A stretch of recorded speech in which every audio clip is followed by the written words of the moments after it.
Pemirsa, kebakaran yang melanda Taman Nasional Gunung Merapi, Kabupaten Boyolali semakin meluas hingga ke Kabupaten Magelang.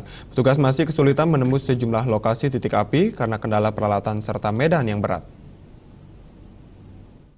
Setidaknya ada 10 titik api terpantau di kawasan lereng barat Gunung Merapi, Blok Koci, di Desa Ngargomulyo, Kecamatan Dukun, Kabupaten Magelang. Upaya pemadaman secara manual oleh puluhan petugas Taman Nasional Gunung Merapi, TNGM, bersama TNI dan relawan terpaksa dihentikan sejak Senin kemarin.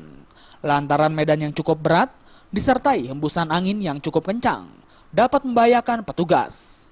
Bahkan petugas dan warga bersiaga di pos TNGM setempat setelah sejumlah titik api yang membakar lahan rumput kering dan pohon pinus meluas hingga ke wilayah Kecamatan Serumbung. Belum diketahui penyebab dan luasan hutan yang terbakar kali ini. Hutan Merapi. Ya. Berapa lama untuk menjaga, Pak? Wah, ini dari mulai musim apa? Musim kemarau. Kita selalu standby 24 jam. Giliran kita teman-teman dari kelompok tani selalu giliran.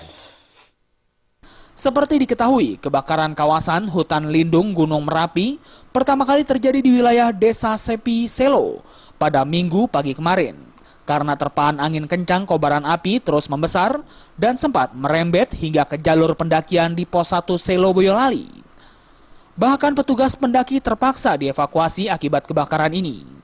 Dari Magelang, Jawa Tengah, Yuki Pramudia.